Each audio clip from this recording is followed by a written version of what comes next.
Hoje, o coração azul e branco vai bater mais forte. Porque o que estás prestes a ouvir não é só informação, é emoção pura, é Porto vivido até ao osso.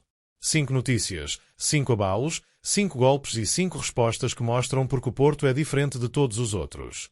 O que vem aí fala de lealdade, de injustiça, de ataques mascarados e de fé inquebrável. Fala de quem sente o clube mesmo quando o mundo inteiro parece querer calá-lo. Fala de guerreiros que não desistem, de quem luta dentro e fora do campo, e de quem acredita mesmo quando tudo parece perdido. Se és Porto de alma e coração, deixa o teu like, ativa o sininho e subscreve o canal, porque o que vem aí vai mexer contigo. E o que vais ouvir agora vai incendiar as conversas entre os portistas.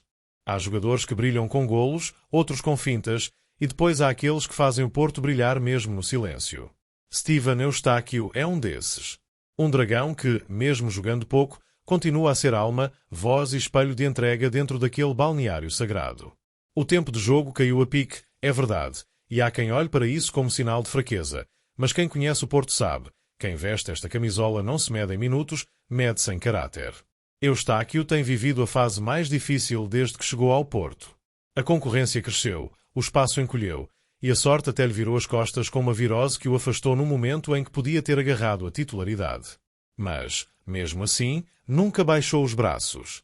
Farioli, que o conhece melhor do que ninguém, disse-o sem rodeios, o Eustáquio foi como um adjunto. E é isso mesmo. O canadiano transformou a frustração em liderança, a ausência em exemplo. Nos treinos, é dos primeiros a chegar e dos últimos a sair. No banco, é o primeiro a levantar-se para apoiar os colegas.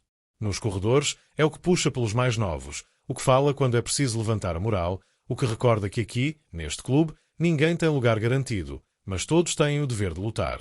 O Eustáquio pode ter menos minutos, mas continua a ser Porto até ao último segundo do treino, até à última palavra no balneário. E quando se ouve o canadiano dizer que o mercado o obrigou a baixar as expectativas pessoais e a aumentar as da equipa, sente-se o peso de quem entendeu o que é ser Porto, sacrificar o ego pela causa maior. Ele lembra os tempos em que jogava 2, 5 ou 10 minutos com o Sérgio Conceição e dava tudo, porque quem é Porto de verdade não conta minutos, conta batalhas. Este ano de Mundial é importante para ele, sim, mas há algo mais forte do que o sonho de jogar pelo Canadá. É a vontade de continuar a merecer esta camisola.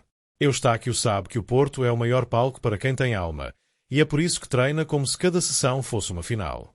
E mesmo que o Rosário lhe tenha roubado espaço, o respeito no grupo mantém-se intacto.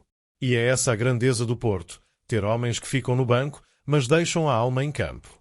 Porque, no Dragão, quem não joga, apoia, quem não marca, inspira, e quem não aparece nas capas, aparece nas vitórias.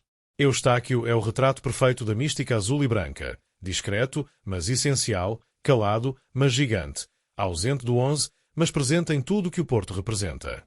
O futebol pode ser injusto, as escolhas podem ser duras, mas há uma coisa que nunca muda, a forma como este homem honra o símbolo que traz ao peito.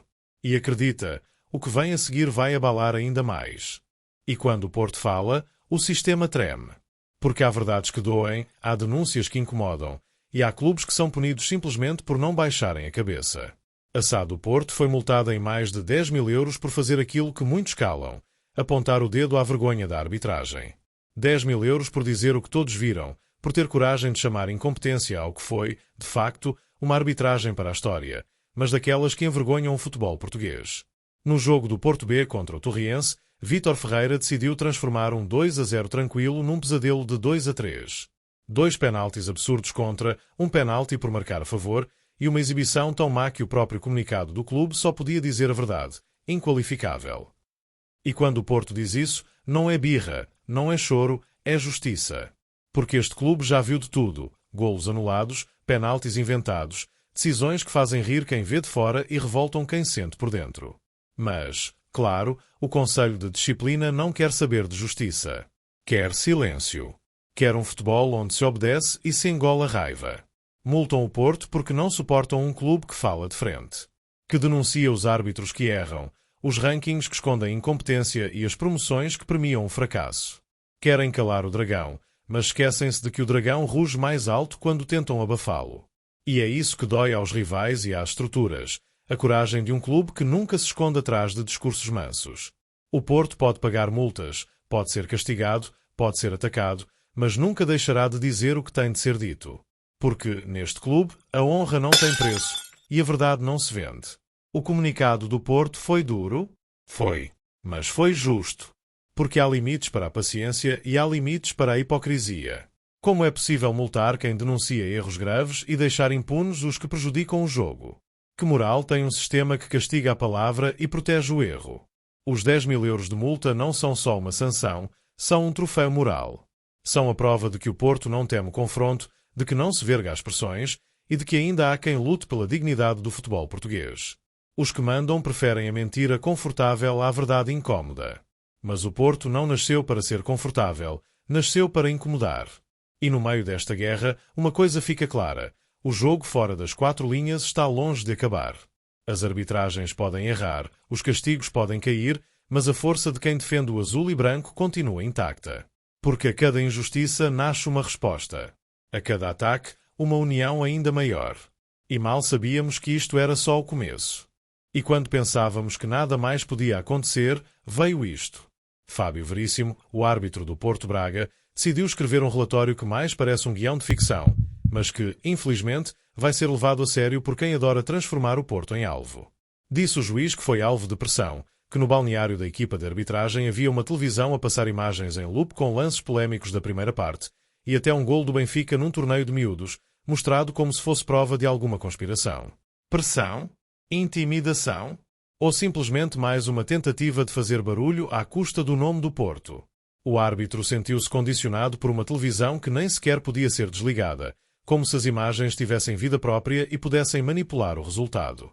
O jogo terminou 2-1 para o Porto, dentro das 4 linhas, com mérito e suor, mas lá fora começou a novela. Uma história feita para os títulos, feita para os debates de bancada, feita para alimentar a narrativa de que o Porto vive de pressões e truques. Mas quem conhece este clube sabe, o Porto não precisa de truques. Precisa de respeito. E o que Fábio Veríssimo escreveu no relatório, por mais estranho que pareça, vai agora ser usado como arma para tentar atingir o dragão. Há quem diga que foi um comportamento atípico, outros que foi intimidação. E nós, portistas, sabemos bem o que é isto, a velha tática de dar as atenções quando o Porto ganha com raça.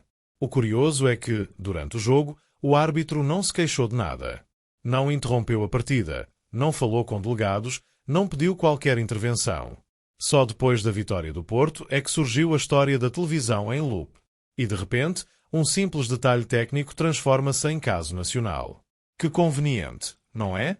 O sistema move-se depressa quando é o Porto a estar no centro da polémica. Há comunicados, há manchetes, há escândalos de ocasião. Mas quando os outros clubes pressionam árbitros à vista de todos, o silêncio é ensurdecedor. É sempre assim, 2 pesos, 2 medidas. O Porto reage e logo é acusado de intimidação. Os outros fazem pior e é natural tensão do jogo. Mas o Porto não se deixa abater. Porque sabe que tudo isto faz parte da guerra maior, a guerra da narrativa, a guerra da imagem. E nesta guerra, os rivais jogam com as palavras, mas o Porto joga com a verdade. Fábio Veríssimo quis aparecer e conseguiu. Mas o que não vai conseguir é manchar o nome de um clube que já sobreviveu a ataques muito piores. O Dragão já passou por arbitragens vergonhosas, por campanhas mediáticas e por castigos injustos. Já viu o seu nome arrastado na lama e mesmo assim ergueu troféus, calou estádios e escreveu história. E agora, mais uma vez, enfrenta este ruído com a mesma força de sempre, cabeça erguida, alma limpa e coração de aço. E do nada, algo começou a mudar. Porque este relatório, que nasceu como tentativa de ataque, vai ser o ponto de viragem. Vai mostrar quem quer destruir o Porto e quem ainda tem coragem de o defender. O que vem agora vai arrepiar qualquer portista. E foi aí que tudo virou do avesso. Mal o relatório de Fábio Veríssimo chegou à praça pública, a APAV, essa associação que devia proteger o jogo e não as suas próprias feridas, decidiu incendiar ainda mais o ambiente. Um comunicado carregado de dramatismo, cheio de frases pesadas e moralismos seletivos, gritou ao país: chegou a hora de dizer basta. Como se o Porto fosse o grande inimigo do futebol português. Como se defender o próprio clube fosse um crime. Segundo a APAV, o clima no futebol é tóxico e insustentável. E nisto, até podemos concordar. Mas o que é verdadeiramente tóxico é esta mania de apontar sempre o dedo ao mesmo lado. Porque quando são outros a insultar árbitros em direto, nada acontece. Quando são outros a pressionar fora do campo, há sempre desculpas, contextos, silêncios. Mas quando é o Porto que levanta a voz, o mundo cai. É a velha história, 2 pesos, 2 medidas. O comunicado da APAF foi uma espécie de manifesto contra o Porto. Fala em pressões intoleráveis, em ameaças ao setor da arbitragem, em investigações exemplares.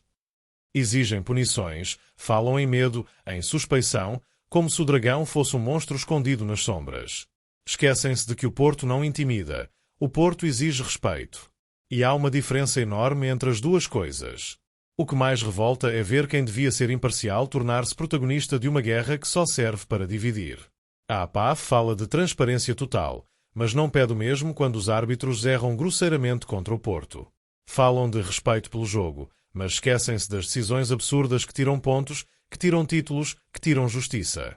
Falam de fim à pressão, mas ignoram o peso do sistema que, há anos, empurra o Porto para a lama sempre que este clube se atreve a desafiar o poder instalado.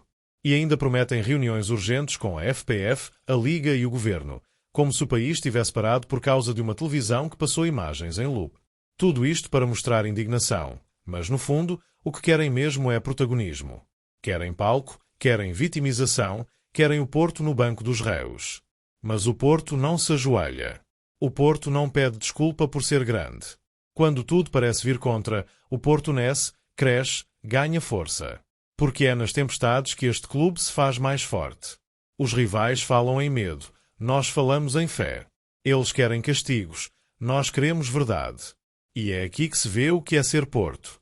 Quando tudo parece perdido, quando o mundo inteiro te aponta o dedo, o Dragão levanta-se, encara o vendaval e ruge ainda mais alto. Este clube não precisa de aplausos, precisa de justiça. E justiça não se pede, conquista-se. O Porto é isto. Cair, levantar-se e lutar até ao fim. Podem multar, podem inventar relatórios, podem lançar comunicados inflamados, mas nunca conseguirão apagar a alma deste clube. Porque o Porto é feito de aço, de história e de fé. E o que está prestes a acontecer vai deixar o Dragão em suspenso. É justo quando achávamos que tudo estava perdido, o Dragão acordou. No meio do ruído, das acusações e dos comunicados inflamados, ergueu-se uma voz de razão. Lúcio Miguel Correia, especialista em direito do desporto, veio a público pôr os pontos nos is e desmontar toda esta novela montada à pressa contra o Porto. E bastaram poucas palavras para devolver alguma justiça à discussão. Pode haver multa, mas sanção de derrota? Nunca! A clareza com que falou fez ecoar o que todos os portistas já sabiam. O Porto pode ter sido acusado de tudo e mais alguma coisa, mas ninguém pode dizer que houve coação, ameaça ou qualquer influência no resultado. O árbitro apitou até ao fim. O jogo decorreu dentro da normalidade e o Braga foi derrotado dentro das 4 linhas. Ponto final. O resto são histórias inventadas para encher páginas e alimentar quem vive da polémica. Lúcio Miguel Correia explicou com calma o que o sistema tenta esconder com gritos. Juridicamente, nada do que se passou no Dragão cabe num castigo grave. Não houve violência, não houve intimidação, não houve coação. Houve, no máximo, um detalhe técnico e, no fundo, um pretexto para mais uma caça ao Porto. E o que parecia mais um escândalo nacional, afinal, é só mais uma tempestade em copo de água. Mas o que mais impressiona é a lucidez do jurista ao lembrar que este tipo de comportamentos só existe porque as regras são mal escritas e aplicadas conforme a cor da camisola. Ele disse-o com todas as letras. A Liga tem de disciplinar estes comportamentos, mas uma sanção de derrota está completamente fora do contexto. Ou seja, até na lei, o Porto tem razão. Só que em Portugal, ter razão quando se é Porto incomoda muita gente. E é isso que distingue este clube. O Porto pode ser acusado, mas nunca será condenado sem lutar. Porque lutar está no ADN deste emblema. Lúcio Miguel Correia desmontou a narrativa com factos, mas o verdadeiro alívio veio do povo azul e branco, que percebeu, mais uma vez, que o Dragão não se curva perante a mentira. Contra tudo e contra todos, o Porto segue em frente. Com a cabeça erguida, com o coração cheio, com a certeza de que a verdade pode demorar, mas chega sempre. Este caso, que começou como tentativa de manchar o nome do clube, acabou por mostrar, uma vez mais, que há quem tente, mas nunca consiga apagar o brilho deste símbolo. E enquanto os rivais falam de sanções e derrotas, o Porto fala de futuro. Porque este clube não vive de desculpas, vive de vitórias. E a verdadeira resposta a tudo isto não virá em relatórios nem em comunicados. Virá em campo, com golos, com raça, com títulos. O Porto nunca desiste, só recua para saltar mais alto. E quando salta, o país inteiro sente o tremor. O dragão está vivo, a chama está acesa, e o que vem aí promete incendiar ainda mais o orgulho azul e branco. Quem sente, nunca desiste. Quem acredita, volta mais forte. E quem é Porto, sabe que a luta nunca acaba. Se sentiste isto como eu, comenta, partilha e mostra que o Porto vive em ti.